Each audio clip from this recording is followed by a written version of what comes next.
side of page Chavtes.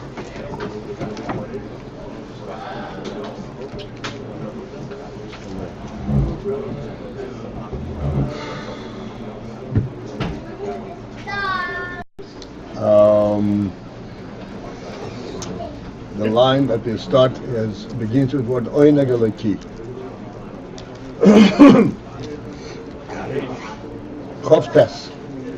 Can you hear now, Baruch? Is that a baby in you, or is that a baby on someone's wife and then put it on you? In the shul. Is a baby in shul? All right. There is a certain part of this, Dinyan for Nefesh Olekis, which we started. We did a valiant attempt. We may go back. We'll see how things progress. Who knows? Maybe we'll just ultimately go back to the whole Maimer. Right now, we pursue further. I say the line begins Oyneg Eliki ba'Kodesh Protim.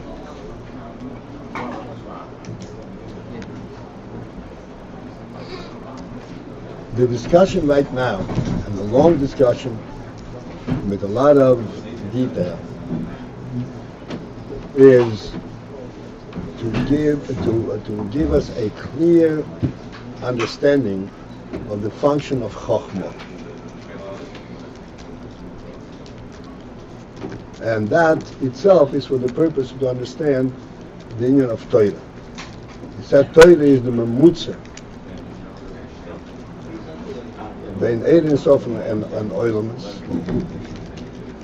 And he explains what is the function and why do we need the Memutze. And in order to understand that, we go into various aspects. And in all those aspects, in all those instances, the Chokhmah is what comes forth. And what is a Memutze, as we already have discussed? A Memutze is that koyach, or that presence that can relate, that can take an absolute truth, so to speak, which does not recognize any subdivisions, and to bring that truth into the realm where there are subdivisions, and then draw into each subdivision the essential meaning and essential chayus and essential oyneg that is in the absolute truth. And this is the function of Chokhmah fills. And we showed it in various different levels.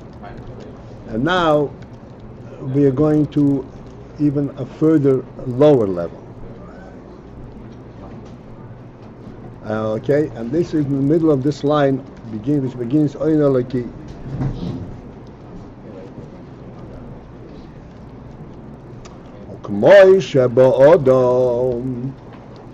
Just as it is by a person in the human being. There is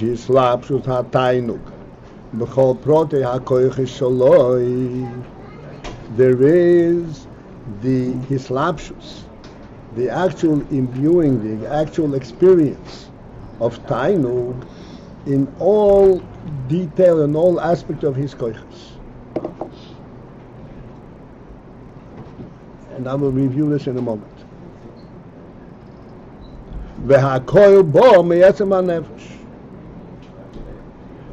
And all of this, all aspects of Oyneg come from the Etzem HaNefesh, from the essence of the Nefesh. Alidei, and how does it come from Etzem HaNefesh in all the detailed and all the subsets of the koiches? It is Alidei koyach u'mokir kloli. As a result, and through the process and through the intervening service of a koyach u'mokir kloli, and a overall mokoir hakoilel kulam. The mokoir kloli that is koilel kulam, that includes all of them. Kanal, as we explained before. Now these words here are very, very precise. These are not vague words. Because the word mokir kloli has a precise meaning. There is a mokir atzmi, the essence, and so mokir kloli means a mokir, a source, or it's a source that incorporates in it all the details, all the possibilities that eventually evolve from it. That's means mokir kloli.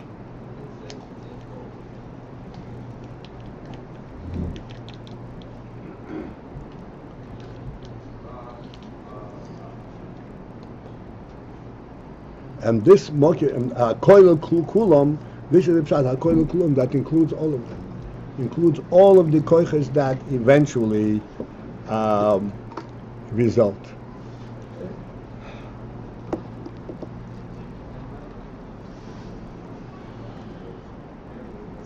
We have presented various means by which we can actually identify and relate to this.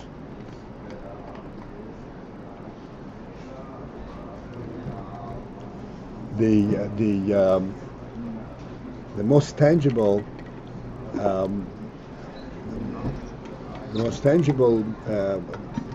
illustration of this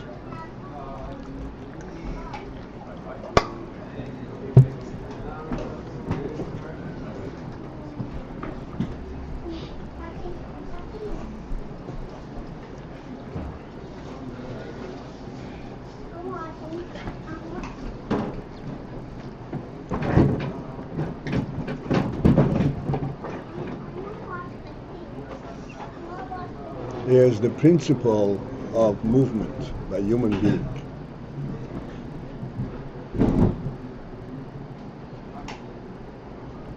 To make it very simple, when we go from one place to another, we go to a different city,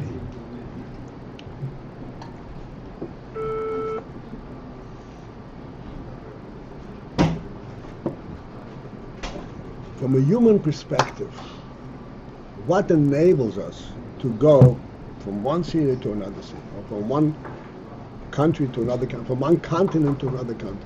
They're different worlds. What enables us to acclimate and to actually perceive that idea and then go and actually move there and go there? It is a profound insight that fundamentally we recognize that it's one earth and it's one world reality. And in that respect, there is not a difference between one place and another. Like the expression is, it's all the same sky.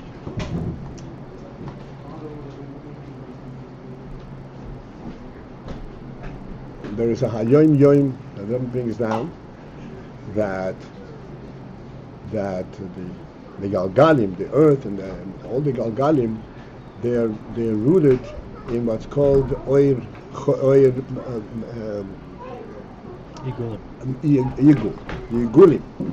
And yigulim, there is no top and down, no up and down, up and lower.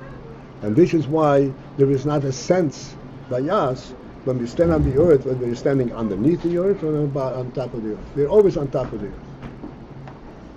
Because really this is something which is beyond Yosher, beyond the principle of higher and lower, up and down. This sense that there is not a distinction and there are no details, no parts to it. This is one world reality. And really that is representing something which is greater than world, higher than world. This is something which is inherent in our sense. This sense we have in our nefesh and in our experience, which is called Oinig, which we will eventually discuss. This is Oinig, which does not know differences between one and another.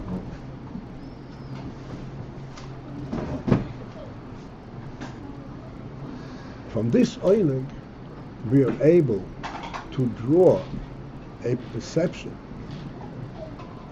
that yes, indeed, this is all one earth and one world, but this one world really allows for different places, different times. There are different seasons. There are day and night, and different places and different environments and so forth.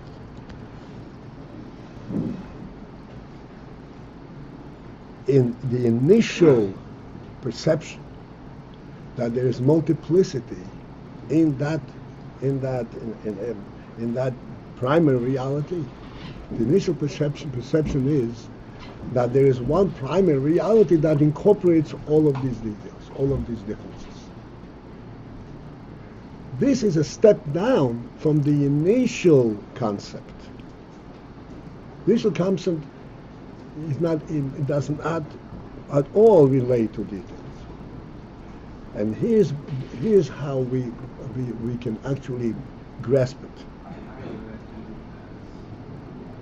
When a person is on the earth, in the sense that he is on the earth, he is in the entire earth. Not that he is here and not there. He is on the earth. And there's nothing, he relates to the entire reality of the earth, entire reality of the world. When a person walks in Brooklyn, he does not walk in Brooklyn in isolation. It's not a broken alley. He's walking on the earth. On this earth, there's a demarcation called Brooklyn.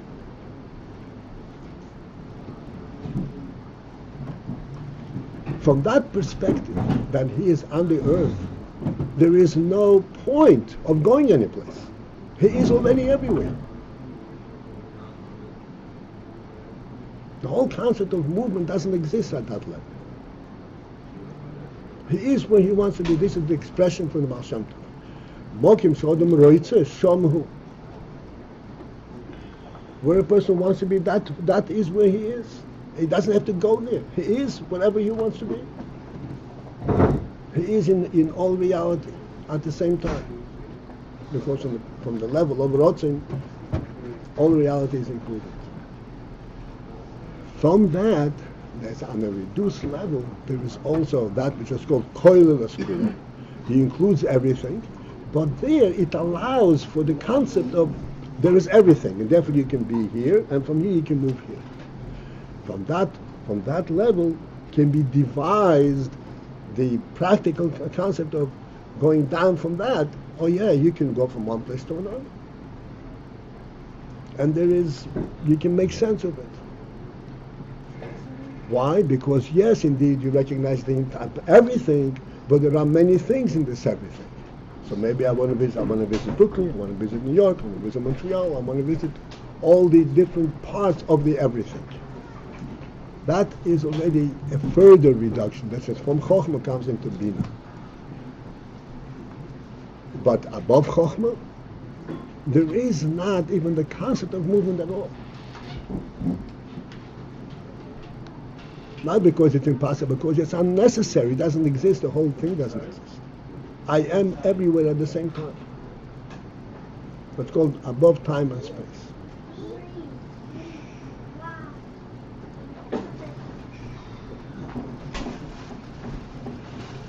And the important thing to understand in this whole morsel is that when we recognize that there are different places, this is the crux of the whole point. But we recognize there are different places, and therefore there is, and you said we can be in one place, and then we can go to another place. There's all kinds of different places, all kinds of different natures in each place, and so forth. it has to be understood that even as when we sense that we are the entire reality, the entire world, it's a tremendous experience. It has a real, it's an oineg eliki, oineg bli gvul. You have the entire reality. An aspect of that entire reality is what trickles down when we are in Brooklyn. We are in Brooklyn, but Brooklyn carries and represents an element of the entire truth. This is the pshat that through Chochmah, over here it doesn't mention Chochmah, Mokir Kloli. The Mokir Kloli brings the oineg and the spirit of the entire source into every detail. How does it do that? Because it is a Mokir Kloli. It includes everything. Why does it include everything? Because it relates to the source which is above everything, and therefore it correlates the two. And then this is how there is the oineg hanefesh in every prat.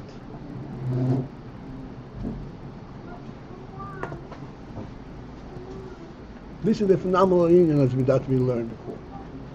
But in every koyach, every activity the person does, there is the oineg hanefesh. It's a subset of the nefesh, but in that subset there is the essence, the oineg, essential oineg of the nefesh. And this was the Moshe that we used. Okay, so this is what the Rebbe summarizes. So just as this is true in Adam, in the human being.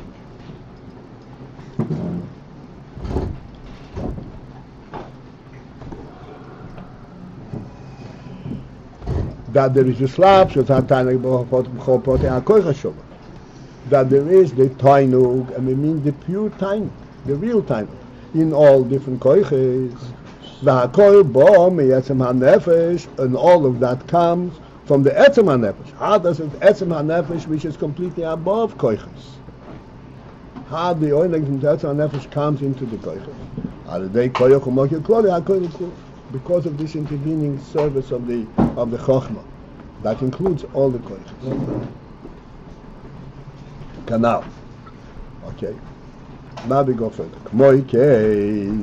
Similarly, yesh yislap shos hatainu b'chol chelkei datzar hagashmi. Similarly, there is a tainuk imbued in all the various levels of the Gashmizik world. Datzach, Doimim, Tzumeach, and Chai.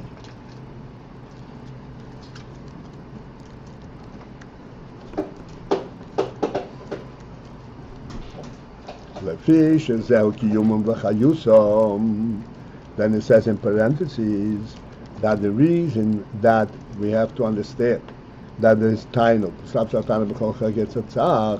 is because this tainug is in fact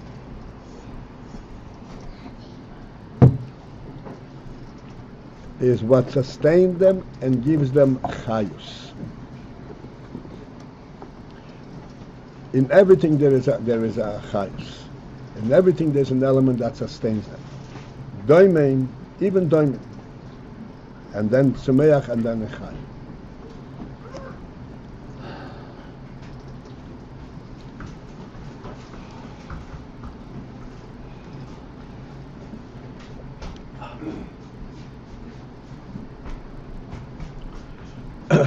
This is going to be a little challenging. What is a chayus in doimein? Nevertheless, they have to focus in and try to understand. Not only is the chayus, there is tainuk in the doimein, and tainuk in the tzumeach, and tainuk in the chayus.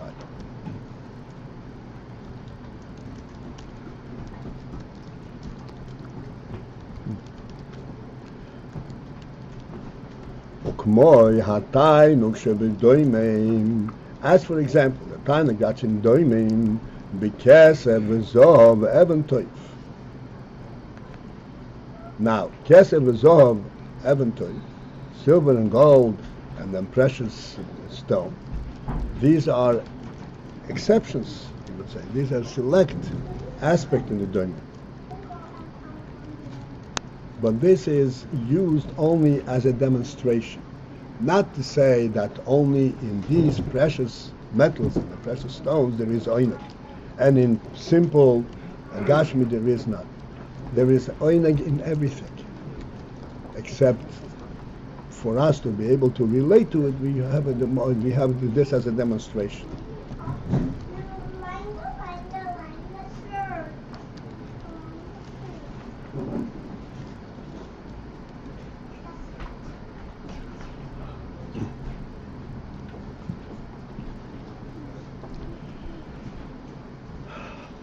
What is the meaning that there is tainug in a doime?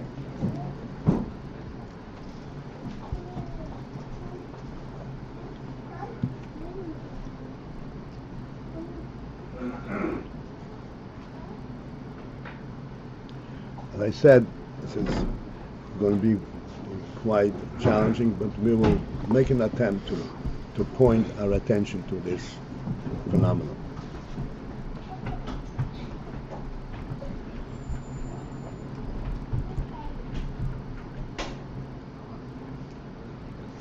We have to understand the first principle. First principle of any understanding. Now again, we are using our seichel to understand it, not our hands and not our feet. In other words, we are not going to identify it in the gashmiziki experience. We're going to try to identify it in our intellectual experience. Intellect is a special human quality, a special gift. Only the human being was blessed with intellect. And what is the principle of intellect? The principle of intellect is that intellect does not begin from non-existence. Intellect begins from knowing that there is a first being.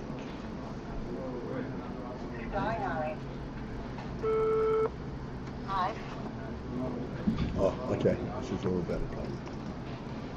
This way or that way? No. This way? Oh.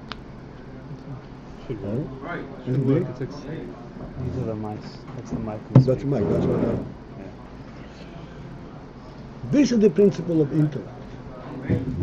This is the difference between the way a human being views the world and relates to the world and the way everything else.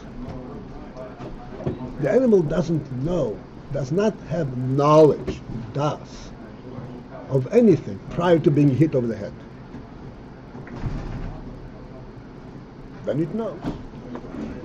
Just like this watch does not know that it can be moved, that it can move unless I kick it so it moves. As we always point out this. And the animal is exactly the same way. Even though, as we point out, there's a sensitivity, it feels the pain, all that, but it's still the same. There is no das. There isn't the knowledge that there is a reality. There is only the knowledge of there is a reality only when he feels it, when he gets hit, or when he's hungry, or when he wants something. The human being has das, has seichel. Seichel, as I said, seichel, the whole phenomenon of seichel is that existence has a source. I don't find out that there are things because I experimented and because I hit my hand on the table and I feel the pain of it. No. I know the existence of the table way before I even touch it.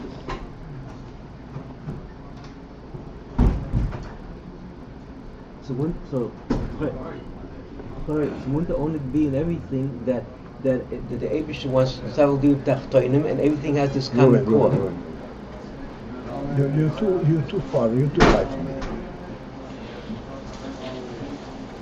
Okay, do we understand this principle?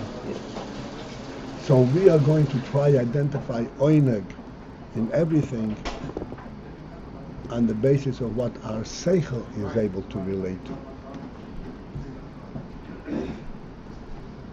We are not going to identify oineg on the basis of what our hand is able to relate to. As far as our hand is concerned, when you touch silver or gold or stone or anything, it doesn't make any difference.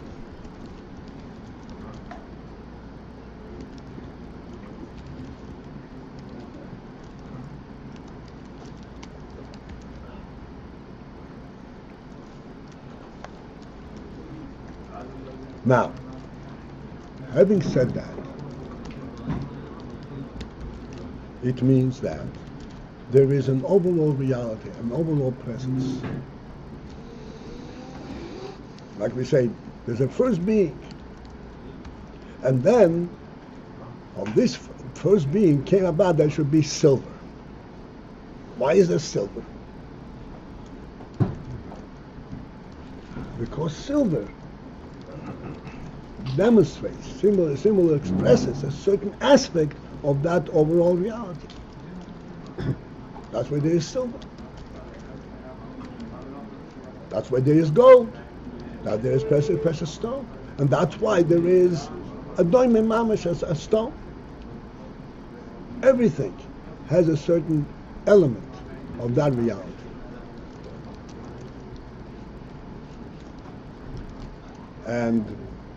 And the differences between them, it can be vast. It could be finer element and coarser element, the essential presence and the presence with the message.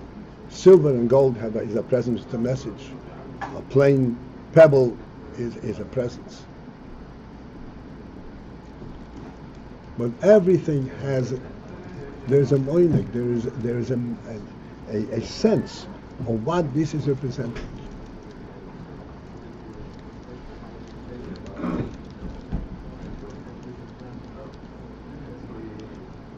And this is kiyumam v'chiyusam.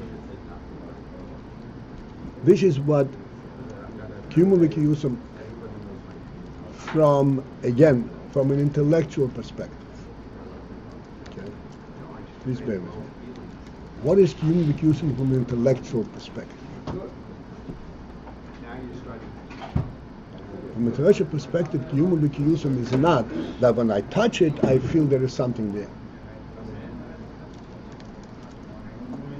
Kiyum v'kiyusam is that when I understand what this is, there is something there to understand. There is something there to describe. And there's a reason, not just kiyum, kiyusam. There's a reason why I pay attention to it. What's in there?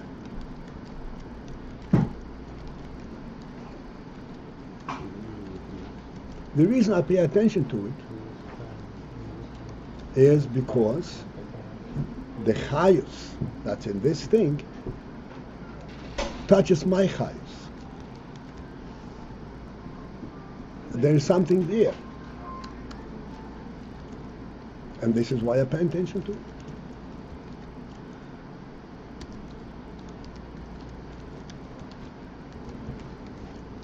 And in that respect, there is a chaya, there's an oineg in everything, even in the doime.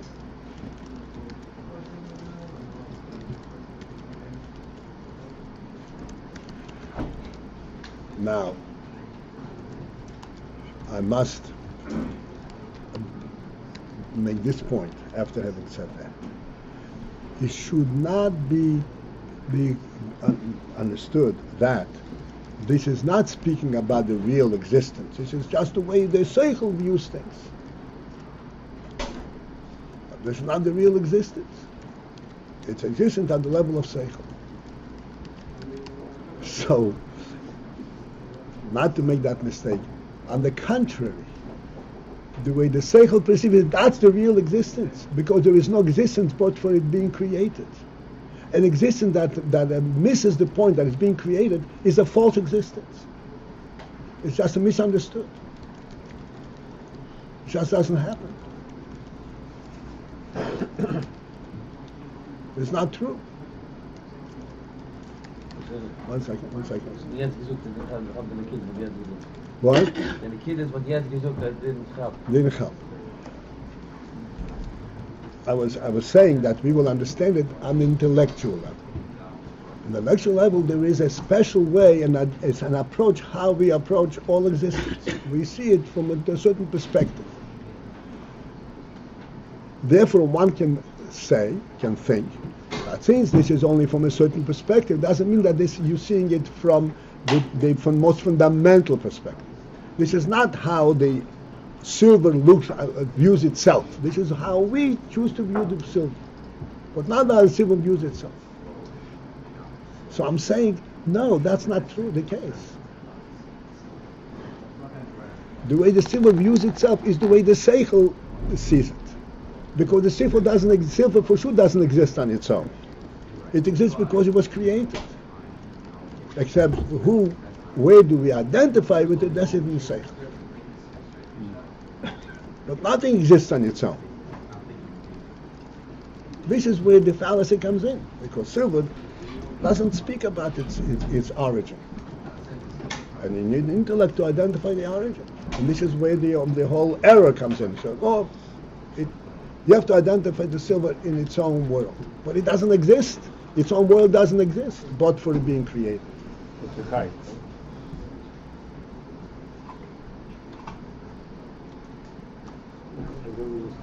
Silver can view itself.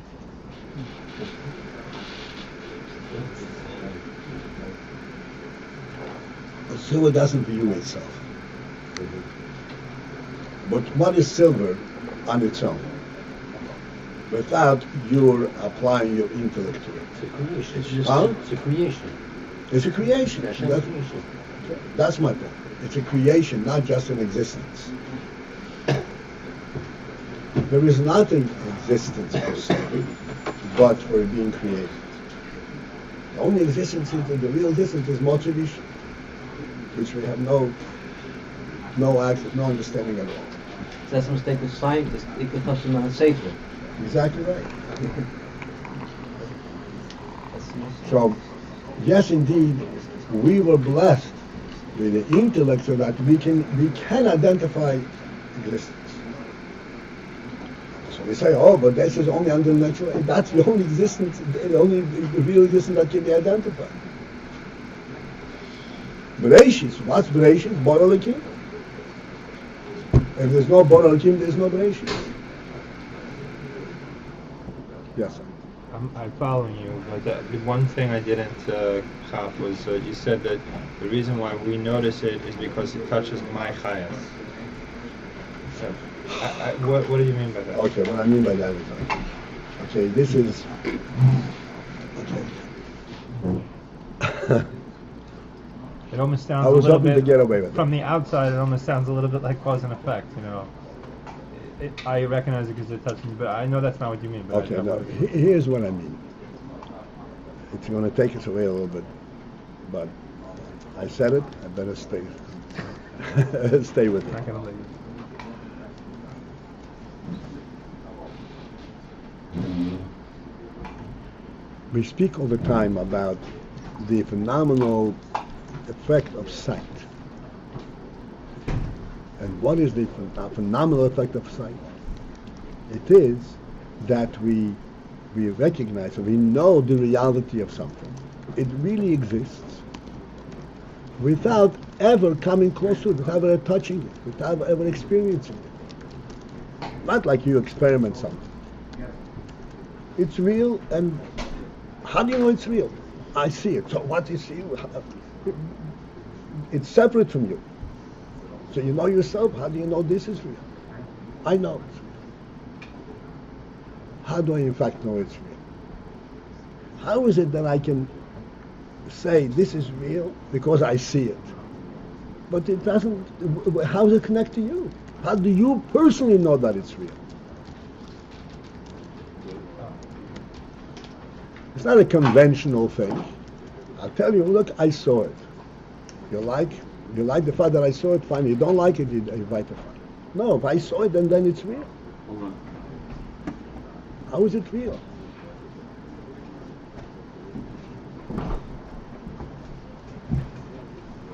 This is the point which you're making for years.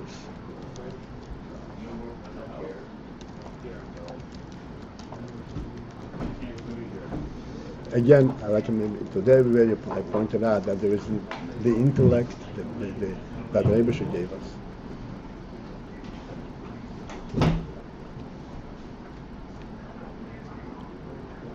There's the difference between seeing and touching is that when you touch, you are verifying the existence of that which you touch with your own experience, with your touch, with your hand, with your taste, and whatever experience you have with it. So that it exists because it had an effect on you. Because you experienced it. If not for the fact that it had an effect on you, it doesn't exist. So you're not speaking about what we can call absolute existence.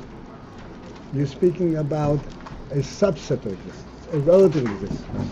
I experience it, therefore it exists. This is how the whole world identifies existence.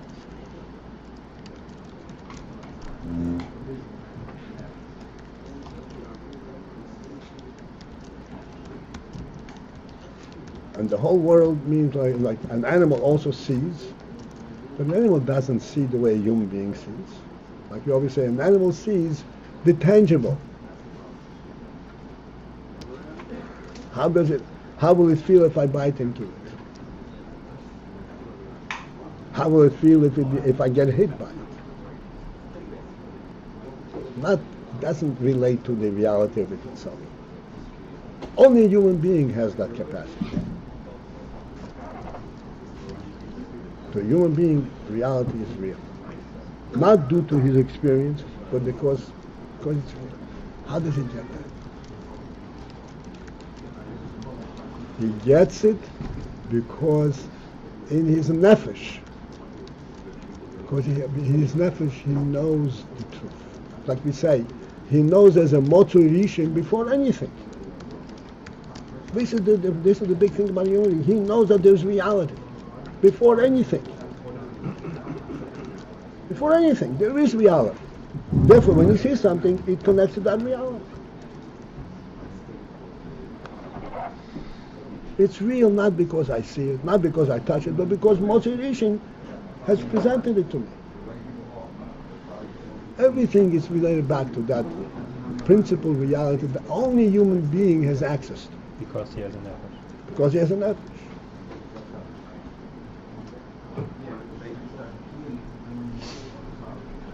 This is, as we say, this is beyond the moon.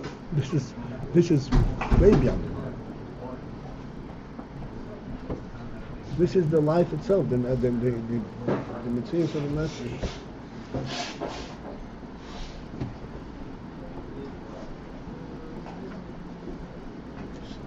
And are you saying seichel is the faculty that allows us to recognize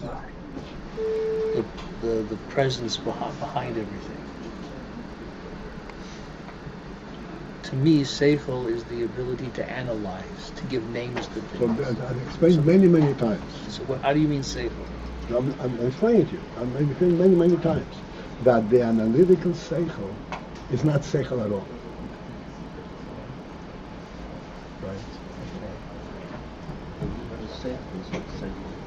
Just putting things in place. I always point out, 1 and 1 is 2 ones. That's not seichel. You haven't identified anything. So the true seichel is but before words and names and... The true seichel is a seichel perception. Like the Rambam says, the first basis of seichel is that there is a truth. If there is no truth, there is no seichel. You got to put your mind on behold. On what?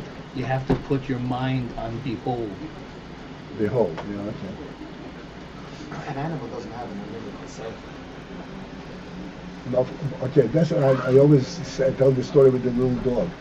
Remember the story of the little dog? For those who never heard the story was that there was a man over there, a fine gentleman.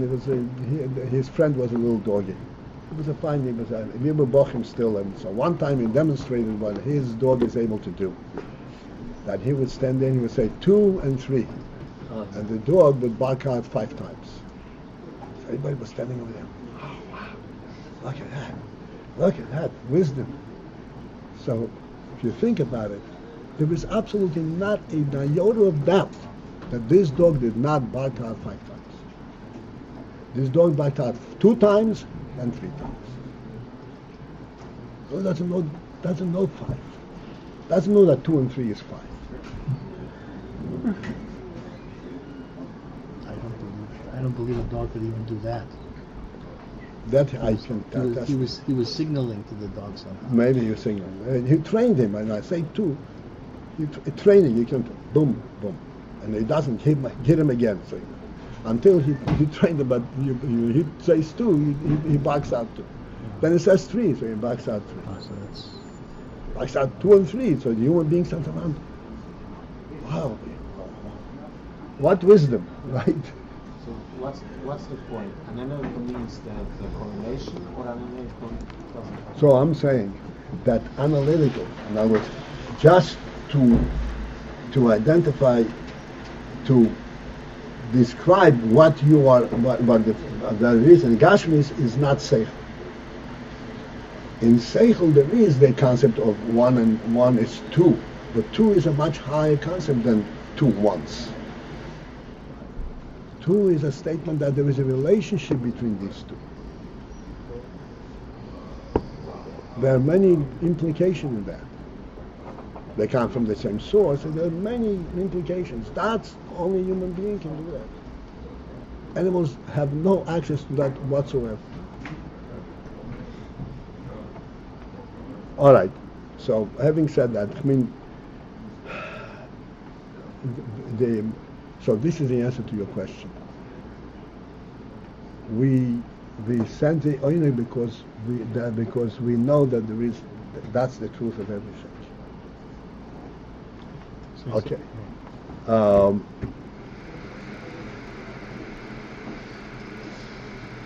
So the Tainuk should be doimim keser v'zohar ba'ad mo'im tevis ba'ad mo'im tevis. That Tainuk, what is the Tainuk in keser v'zohar? This is what distinguishes the keser from the zohar and the evantor.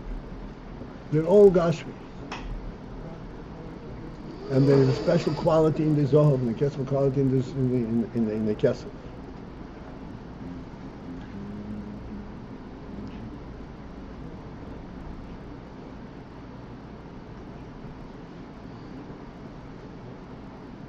Let me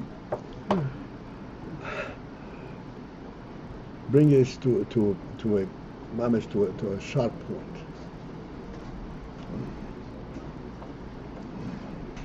If we were able to speak of if the Kesef were able to speak,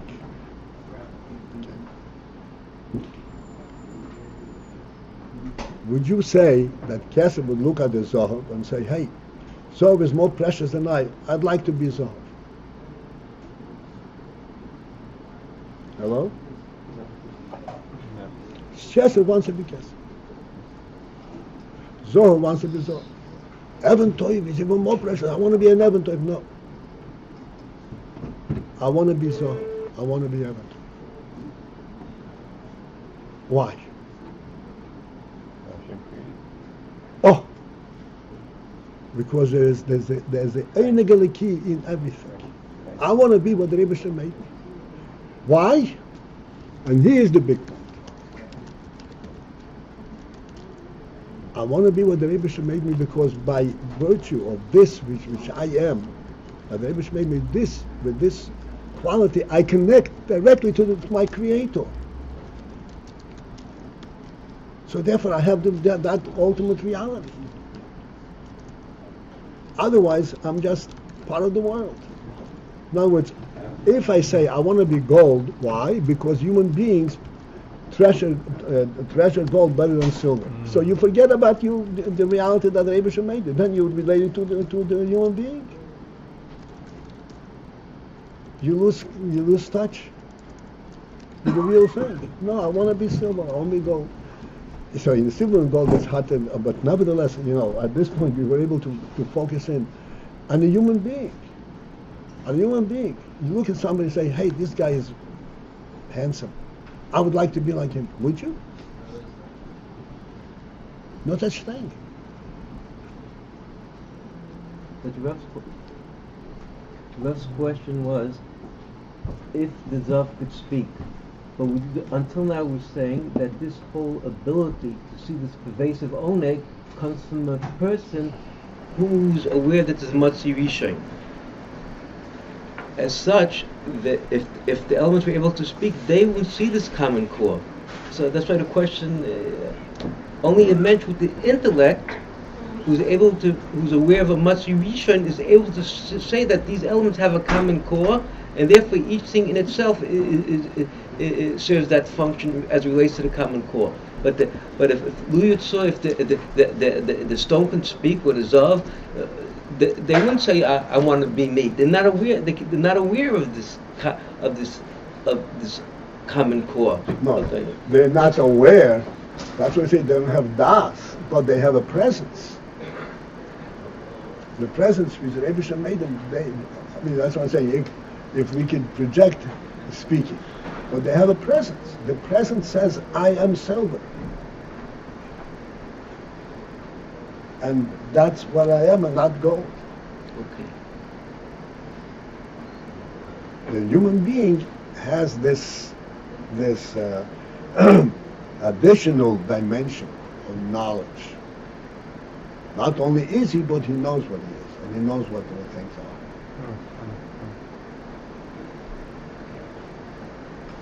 I'm not sure I understand at all what it actually means, the time issue. And I know we established how we can identify it through our seichel, but what that is, I'm still not sure.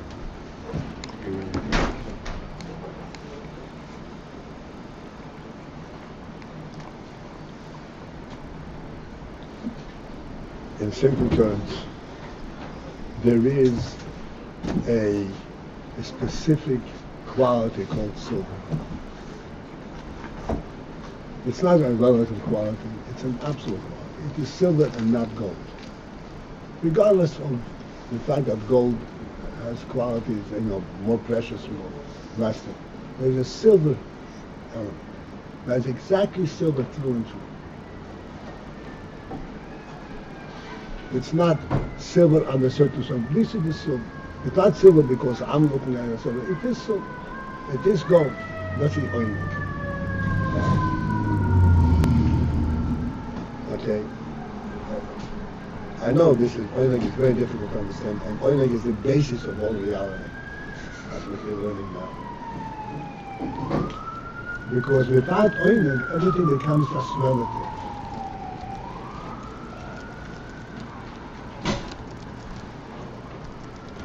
Seichel, like we say, how do we identify the world? I touch it, so I know it's there. This is hard, this is soft, this all depends how it affects my hand. It's not identifying with the reality itself. Oinek is the union that this is true to itself. It's true to be what it is. That's my oinek. Like I said before, in the human being. Okay, you are Noach, and you identify with them. Would you like to be somebody else who has all the qualities that you have plus other talents? Would you like to be somebody else? Why not? I wouldn't mind. This is what I'm trying to explain. The reason you want to be somebody else is because there is a truth in what you are. What you are is not just measured by one quality or another. What you're able to do. If it were just able to, somebody else is able to do it better. So be him.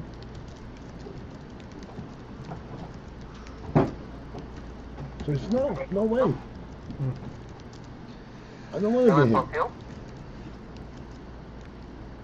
Yeah. No? Yes, go ahead.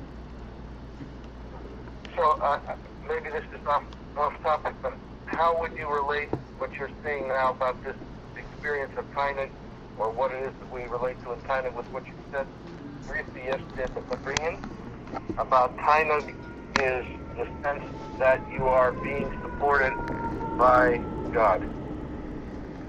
Yeah, it's the same thing. That's what I said just now. Tainug is what says that you are for real. Some relative, you are for real. You are what you are. And you want to be that what you are. The sense that you're supported by you can't fail. This is in the context of you can't fail, you can't fall. All right, that's a broader meaning. That's the source of a Tainug. That's a broader meaning. But we're not talking at that level right now. Okay, yes. And I guess what I just don't understand is that idea, I mean, that's kind of like the basis. The Abishah created the world is real. Everything in it is real. It is the way that it's supposed to be. It's not circumstantial, it's not relative. Why is that called Tainug? I just don't understand, This is what we discussed yesterday with Paltiel. That's something else. That's a much broader thing. It's called Tainug.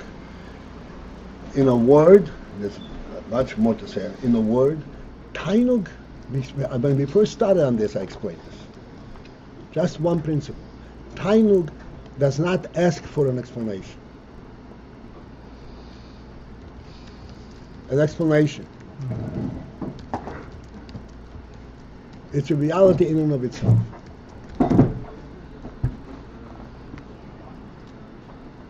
The fact that God created the world is proven in the fact that there is Tainug in the world.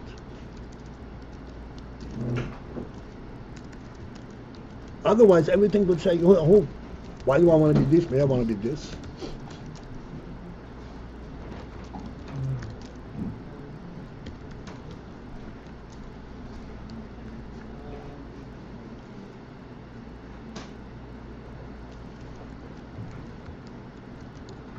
It's interesting, the Gemara says the halacha, if somebody is Mekadesh a Yisha, it's Mekadesh a woman, give her Kedusha. And he says there are many examples, but more down to earth. He says, Amna Shani Oni. I'm giving Kedusha, but you should know I'm a poor person. And she's Makabel the Kedusha. Then it turns out that he's wealthy. What do you think his halacha is? It's good Kedusha. No Kedusha? No Kedusha. Bottle. Kedusha bottle. Why? What's wrong? What's the answer? I want something that fits me. Doesn't fit.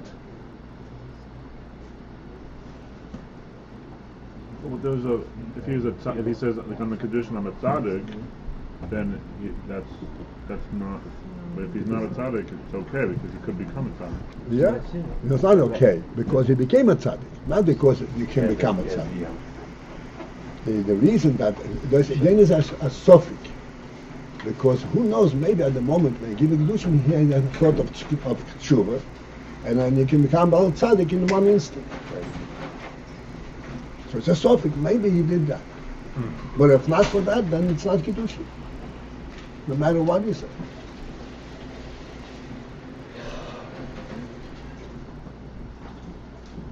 I'm sorry, I just couldn't hear that. I heard parts and parts, but I didn't hear the story. I didn't hear what you just said about an Ani. A person is Mekadesh a woman. Yeah. And he says, here's the Kiddushin on the condition, on the understanding that I'm a poor person, I'm an Oni. Uh-huh. And she accepts the Kiddushin. Uh-huh. And then it turns out that he's wealthy. Uh-huh. So what do you think is the result of the Kiddushin? It's no. It's no. Okay, why is it no? because it was done on false premises. So what's false? How did he mislead her? What's wrong? He gave her more than she anticipated. Because he had a secret prenuptial agreement. But I don't know. It was based on what he isn't. Why would anybody do Doesn't something matter like whether that? he's rich or She got a poor. bargain and she's turning it down. That doesn't It's sound what like he is. Judaism. It's what he is. You sure? He is. He's just not what he claims to be. It doesn't really matter. It's like he's saying, "I'm silver." Okay, so what's wrong? Why is it bottled? Why is the kedushin null? Because it's true. It's denying. Because the kedushin is not based on something that's true. It's better than what she expected. There isn't better or worse. It's Why? It's a matter of better or worse in terms of. If he says, here's kedushin on the basis that I'm a human being, and turns out to be a dog, of course I understand. What's wrong? He's still a human being. What's wrong Why with would the kedushin? man make conditional kedushin? What's It's the woman who would make the conditions. What's the point? The point is that kedushin is a personal connection, a personal relation. A personal relation, I should have to be personally be able to relate to it. I don't care how great you are, but I can relate to it. I want that which suits me. The Gemara expresses that I don't want a shoe that doesn't fit my foot. Maybe a bigger shoe, there's more leather, it costs more. I don't need it.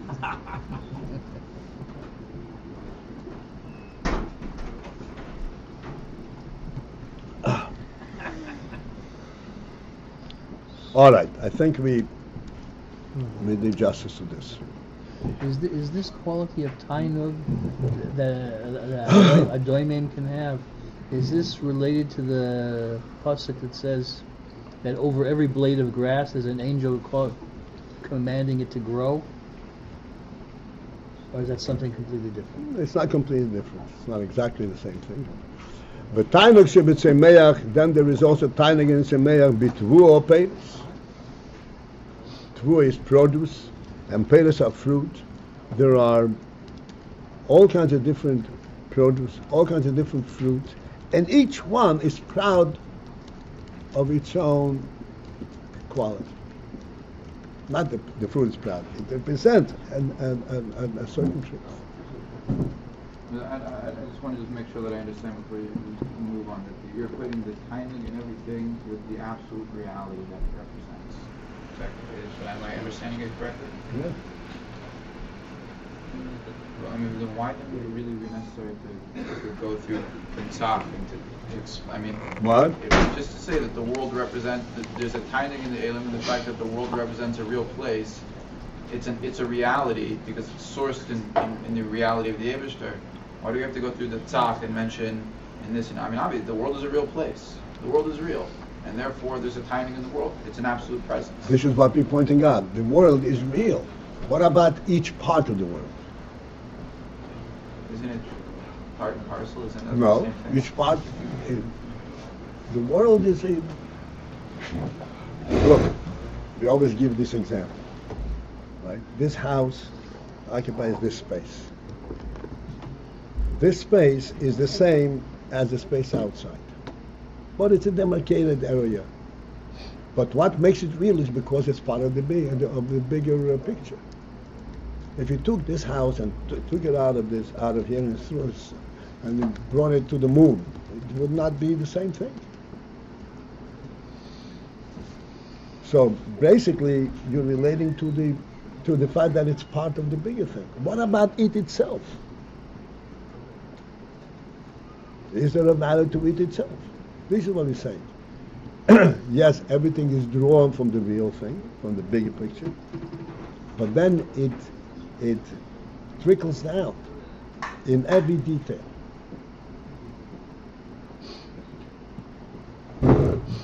Because the bigger picture, please listen to this.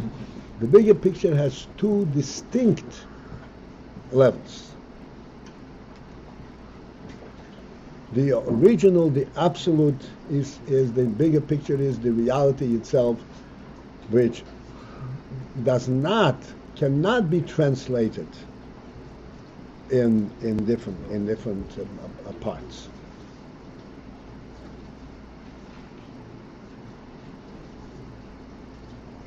The fact that this is on the earth. The earth is one big circle, one big ball. You don't think of it on the earth of houses. Houses you can think on a continent, even on a continent you don't think. You think of houses on a certain plot of land and say, oh, there's going to be houses here.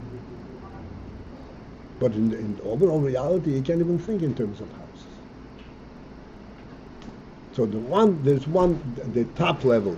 This is the nefesh itself, in our conversation, which is the atzmos hanefesh, and there is really the oinag amiti, the oinag nefesh, and then this trickles down in the koiches hanefesh. The reason, like we always speak, the reason that you're able to speak is not because you learn how to speak. It's because in your nefesh, it draws from the nefesh the principle of speech, of expressing itself. But that is a much lower level than the way it is in the nefesh. But I mean, it just seems to me like in terms of much of a house, when we establish that the house represents the owner, and my ownership is pervasive to everything, then to go through and to be like, well, what about this chair? Does this chair represent the owner? Well, what about the table? We did that too. We did that too, of course. That's what we said. That when a person has a home, then in the home there will be furniture. And the sense of a person having home, we did this. In fact, when one says, Odom shein lebayis ein yodom, that is the supreme level. And then, yes, there is a difference, a chair in the home or a chair in the street. When a person sits in his home on the chair, he has a different experience than when he sits in a restaurant. Sitting is the same thing, but it's there's an element of the home that permeates every aspect. Okay?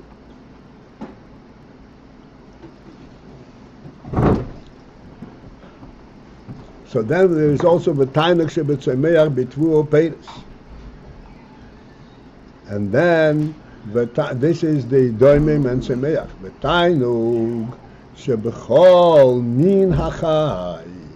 And the tainuk that is represented and is imbued and can be recognized bechol min hachai, in every variation, in no species, in every species of a chai.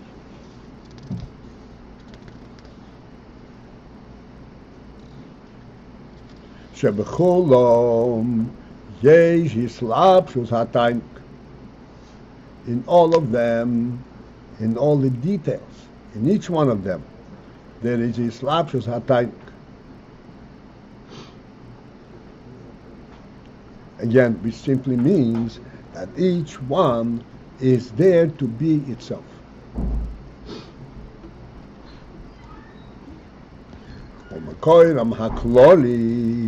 And their overall, all-inclusive source, Nimshach, is drawn mipseilas hatainug ho'eleki shebgan eden hatacht.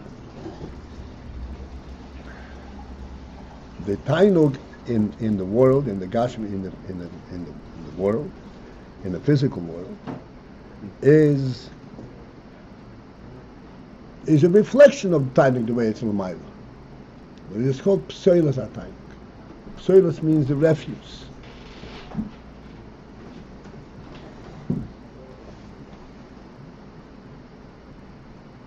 The refuse is really not exaggeration. The garbage pail that you throw out your refuse from the table.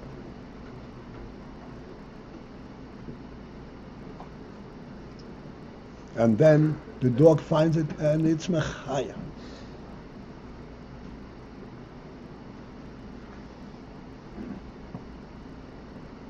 It's the refuse from the tainug.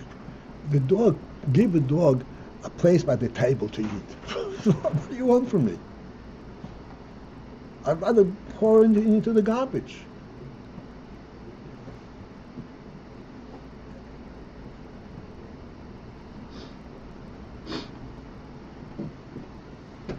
It's interesting to say that protected animals, like in the zoo, the animals are being provided.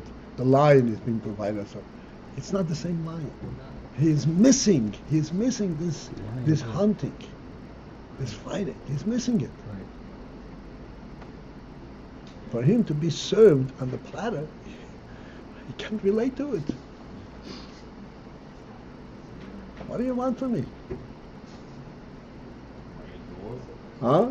He says, what am I, a dog? So this is already going back to the Eloki Harufni. This is, in other words, all the tainug that's in the world is a... Well, this is Gan Eden. This is also not the Oineg HaNefesh. Gan Eden, this is the source of the world. So this is in Soiras HaTainug Olekisha B'Gan Eden HaTach. But you ask where we bring down the Paltiel from Malachim. Malachim, right. Yeah. That's right. Shmorei Hoifanim. Once there was it was in Montreal. In Montreal, there were a few Jungelite who were from Atwotsk, from the Polish group.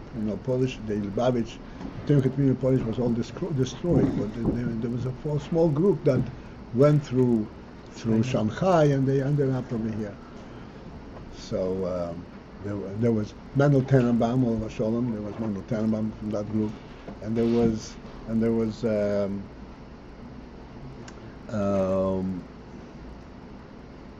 shucks, it'll come to me. No, the Weinberg, yeah, but the one I'm specifically referring to. He was in Montreal. He once for Breng, and he told us various things, and says Mendel Tenenbaum was a very Chassidish Shabbat. So one time they went into the big train station. In those days, train stations, you guys ever saw a real train station with steam locomotives. The train station was a huge, but 200-foot ceiling, maybe more, to absorb the smoke and everything. And there was a lot of noise and all. So Mendel Tenenbaum came into this train station and says, Malach Michael made a big job over here.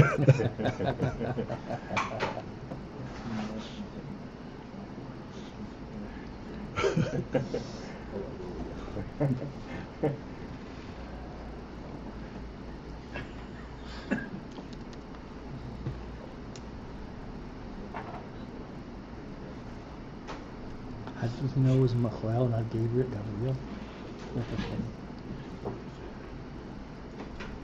Shaledei hanohores hayoytzi megan Eden. Do through the nohores, to the rivers that come forth from Gan Eden. Ukmei shekosav, as it says in the Pasuk. V'nohor yetze meyeden. Lahashke says Hagon umishom yiporit. The nohor comes forth from the Eden, and Lahashke says Hagon to water the ground. Umishom yiporit, and then it breaks up. Hine bahem v'al yodom nimshach psoilas hatainug holeki. Through these rivers and through these tributaries that split up, the psoilas hatainug holeki is drawn b'chol chelkei hadatzcham hagashmiyim. In all aspects of Deimin Tzimei Chai Medaber the Gashmi.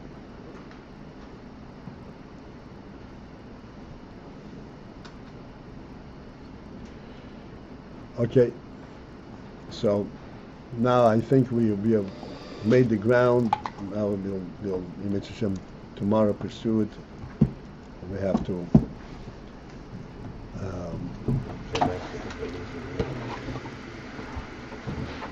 recognize the limits. We are still in Olam Hazeh. Remember? My question is, okay, if you reach this level of Reishis, you see Reishis Chochmah, okay, and you see everything takes joy, everything rejoices in what it is. But a person has to change things. He has to take a stone and turn it into a house. We have change it. He uses it. Okay, where comes the concept of making everything, that we can turn everything into gold, transmute everything, the alchemist. Who's the alchemist? Is this? We're not into that business. Yeah. So she was wonderful. It was all fun with Ayin for you. The last two lines. To me, it represents such a paradox because if we say that the Ayin, because the Eibshter's Ratzon is to have the Smear from Chai. Right. And so he wants just like he wants the Beis message. What should the whole idea until now was to recognize that each message is showing, and this gave this statement kindness like he gave the Beis Medrash kindness. So what do we call it? I asked him on the other side. It seems like inconsistent with this until now. Okay. So I asked him, I said the other day, we had a class last Sunday, I think we had a class. It has reality. And we learned about how Chokmah is able to, the oil is not able to break itself down into chairs and things. The Chokmah is able to do that. And we say here that the Chokmah is only for Oris Hasri. So and I told him that what the Chokmah does for Esim HaNefesh, the Kohen HaMakifim don't. On the contrary, not able to do that. What Kohen HaChokmah, it represents reality, that's what Esim HaNefesh, and it shows the Kohen HaMakif is not the reality. In fact, and even if you draw it down, it can see more down, and still there is only. To each thing in its own right. So this paradox in itself is the beauty of it. It represents something which is so high. Break it down. Even that was a Sorom Amoris. There is Kilufim, the substitution. No matter how much Kilufim, there is still Kohen. It's not like an illusion as if it's something wrong. It is something wrong. But the fact is that the practical. I didn't answer. For them to be real, the oil, so to say. Ruben, I didn't copy it. Ruben, come explain the answer. I didn't get the answer. I understood your question. I thought it was a good question. He's right, Doc, and of course he's right. The fact that it's like my words, I used to understand what he said. It's not an illusion. In fact, it is something low. So it's somewhat paradoxical. There is a low thing, right? And there's a low thing. Although at the same time, the realization this low thing comes from Ayin, from the highest level. But to say it's not this low thing, it is. The Eibshter wants this to be a low thing. The beauty of it that even this low thing represents something which is very higher, which is very high. So to realize even the low things, which is low, it's not an illusion, but yet these low things is a rationality that it should be this low thing. So you have to be conscious of both factors. And this is the beauty of it. But why do we say that it comes from the? In other words, let it be coming from the Eibshter's timing that he wants this low thing. Why does it have to come from the intermediary? Unveiling So evidently, to make this low thing, you need intermediary. But even the sense from the person comes from the person. But in order to make such a thing just appears to be more finite, so much finite other things that has to level of the sentence. But ultimately, even the sentence is connected to the higher thing. So if anything, that reinforces the greatness of Kadosh Baruch Hu, that you can slavish in such a low thing, and yet still have a vayda connected to it. It still sounds like leftovers from the table. Well, it's the leftovers from the table. It's leftovers, but he wants those. Yeah, exactly. Wants to avoid with that leftovers. That's what the mashal. The mashal is Like for example, on Shabbos, right? I don't know that goal. So I'll give you mashal on Shabbos. Unless it's graf shali, unless it's not graf shali, you can't clean the sense off the table. So this thing that you're not cleaning the first, this is connecting you with the essence of what the Torah is all about. Sincerely Hashem. How is that the motion here? You grab the table, let's go grab shali, something that's disgusting, you can't clean off. So when you don't clear off this glowing soulless, so it takes to Hashem by not doing what's the point of reality of it? It's unique way. Unlike anybody, it doesn't want to be the other.